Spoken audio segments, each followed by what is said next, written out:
Talking about partnerships, give us a little bit of an understanding of your opportunity to become a partner in Alexander Spencer and how that arose. You need to meet a certain criteria. One of them is, What influenced you to be an accountant? What drives your passion for work? so for me, business is like sport. I love the excitement of what it brings every time we onboard a new client or we go to a sales meeting to do a pitch. I get really excited. But as I've grown and growth has been part of our journey, what really drives me today is growing the individuals in our practice. I think being in professional services, it's our business, it's our people that drive performance. So we don't sell a product, we sell a service, and those services are delivered by our staff, by our team.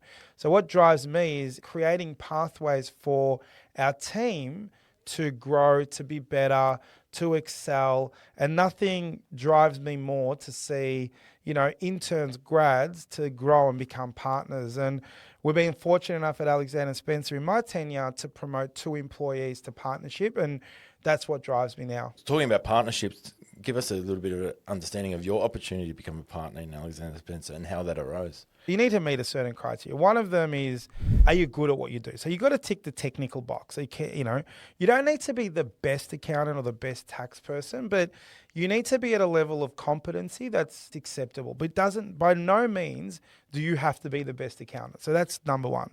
So I tick that box. Secondly, you need to be good at people management because we're in the people business. So to be a partner in an organization, you need to be good at people. So for the listeners that are out there that are in professional services, if you're most likely ticking the technical box. Generally what happens in professional organizations, you move across into management. So then you lead a team, manage a team. And what you want to do there is really build your craft around leadership, management of people. What that'll do is it'll show the directors and the senior partners or partners in the organization that you can lead and make people better. Because technically, as you go up the food chain, you do less of the technical and more of the leading.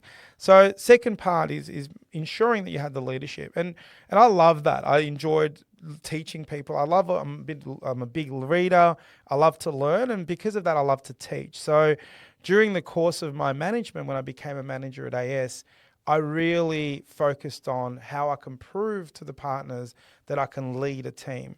So second, people, technical people. The third thing is you don't have a business if you don't have revenue. So the third part is being able to show the partners that you have amazing rapport building skills. You know how you can interact with clients. You can actually win work. So it's all the client stuff. So account management, which is sort of that customer service, customer experience. And on the second side is being able to convert that to leads and converting leads.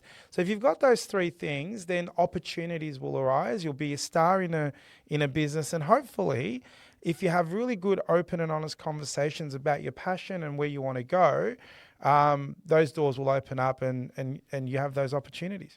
How did your early experience at Alexander Spencer prepare you for the current role as managing director? I think that, and I learned to be humble. I learned that ego doesn't play a good role in leadership. And I learned that if you have the best for the people that you're serving to a degree, it'll look after itself and they will honor, there won't be any issues around that. So to give you an example, when I became a partner at the time, there was 4 managers in the firm. I was the youngest manager of the 4, and I was probably the more experienced in the sense that in terms of the role. When I became a manager, when I was announced to be a partner, no one in the organization said he shouldn't have got that role.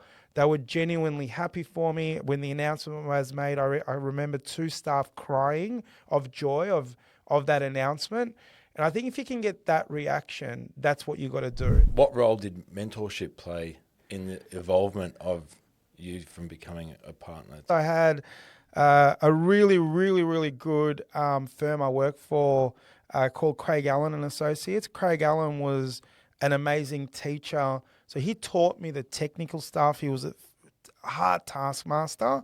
So he really helped me, really helped my technical early stages. I really learnt from Sam Rotberg, a previous partner of mine. I wouldn't say he was a mentor, but I was his manager and I worked under him quite a lot. And I just watched him do what he did. And I learned a lot of sales techniques. I learned a lot of customer experience stuff from him. And just the way that he perceived himself to the clients and how he interacted with the clients. I learned a lot from that. The mentorship really came when I became a partner. I think once I became a partner, I felt the stakes got much higher. And because I had an obligation not only to succeed for myself, but if I was successful, it meant a lot of success for a lot of other people within the organization. I took that role really seriously. So for me, mentorship came at that point where I'm like, I need help. I need to go out and help. So for me, during that partnership, my first proper mentor was Tim Ling, who's no longer with the firm. He's retired and he was with me for 8 years, and he was my first true real mentor in the business. And really, without him, I there's a lot of skills I have in leadership and how I operate the business I really wouldn't have without him. So he was a mentor that I had in the business for 7 years, 2 days a week.